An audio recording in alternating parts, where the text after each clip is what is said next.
I'm located in the Dickinson Club with team training. We have a whole new setup. We have 2 different workouts now. So we have Monday and Wednesday are the same, and Tuesday and Thursday are the same. So we're adding quite a bit of variety, a lot of new different things that you guys are gonna need to learn. So be sure that you watch through these videos. We have a new warm up and cool down, which we're gonna cover now. And then you will also get a video for both workouts, the Monday, Wednesday, and Tuesday, Thursday as well. And then make sure you look at the programming that we have printed out that I send to you guys. And it also included a layout setup so you can kind of see how the setup should look with the different A workout and the B workout as well. So hopefully it gives you a great idea of how you're supposed to set up those sessions so that you can see a visual and things flow really easily when you're conducting those sessions as well. Okay, so let's go over the warm up and cool down. Warm up and mobility stays the same, so we have 9 different exercises.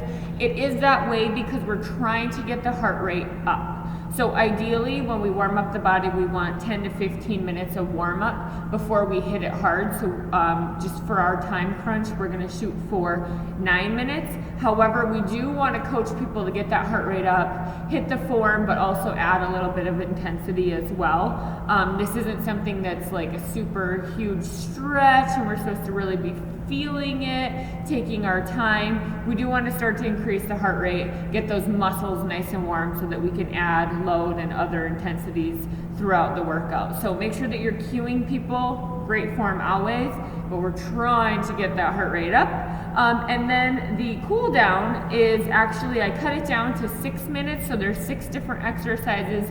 Again, we're working on getting our heart rate back to resting heart rate. However, I did cut it down just a little bit so that we are more efficient with our time there. So, okay, let's go ahead and get started. So for the warm up, first one we have a walkout plank with the overhead reach. So a lot of these are quite similar or similar movements to what we had in January. We're just adding a little bit of variety. However, the main goal is to target all muscle groups, and that's kind of why you may see some things that are similar to what we had in January. So, all right, walkout plank with overhead reach. So looks like this. We just go ahead and walk it out. You guys should be familiar with that. Hit that plank nice and strong. So we're activating the core here. Pull that belly button in. We bring it back. And then big overhead reach there. Come back down. Pull that belly button in. Strong. Activate the core. Take it back up. Squeeze the glutes. Add that stretch. Remember, when we go into a plank, we're nice and wide on the hands. We disperse weight throughout the fingers evenly so we're not hurting the wrist there. So keep it strong, push through the fingers as well. All right, next one, alternating reverse deep lunge. So you guys know what this is. We just reach deep, stomach tight, come back up. Alternate big reach, stretch it, and up. So we really want to hold because we're trying to stretch out the quad and hip flexor. However, we're activating those muscles and getting the heart rate up by adding the alternation in the movement in that. Next, we have down dog into a plank. So down dog is a great stretch for the back side of the body. So we hit that down dog on the toes, push the chest towards the knees, come forward, knock out that plank, push it back, stretch, lower the heels, hit that plank. Just like that. Next one, we have a simple jumping jack. You guys know this one. Always add the arms nice and wide. We're working on mobility in the shoulder there, so get them up. Deep squat. Deep squats are great if you keep an eye on form and the knees because we really open up the hips, and tight hips can really restrict us. So add that deep squat. Try to get them low. Feet are shoulder width apart. Stomach's tight, we're looking forward. We sit really deep and then come on up. Sitting in those heels, sit really deep, come on up. Cue everybody to get really low. You're probably gonna see that the males have a harder time with this, and that's just due to hormones and inflexibility in the male gender. However, we really wanna cue them to get really deep to open up those hips. It's amazing once you get those hips open, how much better your lower back can feel and how much more you can get out of your workout.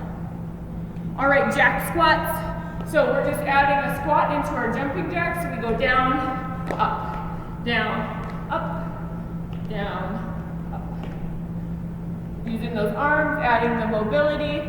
Next one, shallow squat with alternating leg lift. So working on getting that heart rate up, but also opening up the hips here, working those abductors as well. Lateral lunge or the torso twist. So we're just adding a little bit of variation onto what we did last month in our lateral lunge. So we go side to side, add that twist and reach.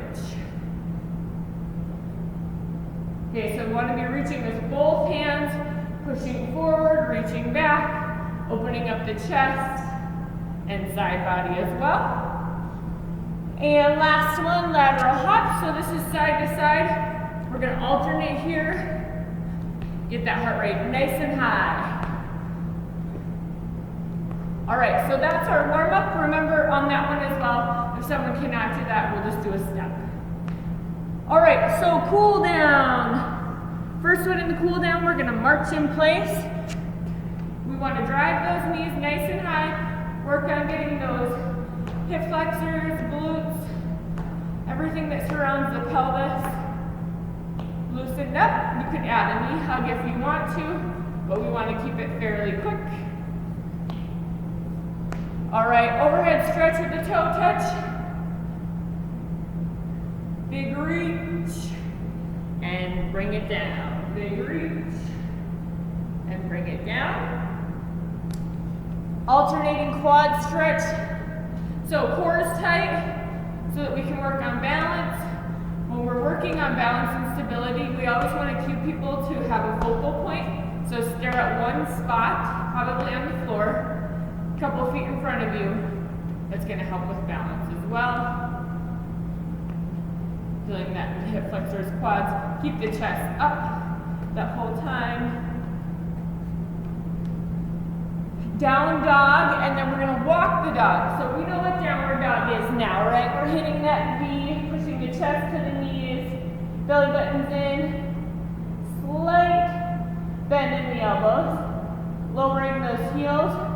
We're going to hold that for 30, and then we walk the dog. So we just alternate dipping those heels and pushing the weight into each side. So we really feel it in the hips, calves, backside there. Posterior chain. Good. Make sure you're watching my feet there. So you bend one knee, straighten out the other. Push the weight into the straight heel. There's that one. From there, we're going to go into a low lunge. So you're going to cue everybody to stay there. Okay, we're walking our dog. And then we're going to pull into a low lunge. So we just pull one foot forward. Really try to have that back knee off if you can. Okay, now come back. And then 30 seconds, low lunge on the other side. Once you hit 30, we take it back. Downward dog. Slowly walk your hands to your feet. Come on up, and you're finished. So that is the cool down. There. Make sure you guys practice this before you preach it. That's huge. And make sure you know how you should feel. You should be cueing the warm up and cool down so you are a visual for them, so you're doing it with them as well as walking around and assisting. All right, guys. Thank you. Talk to you soon. Bye.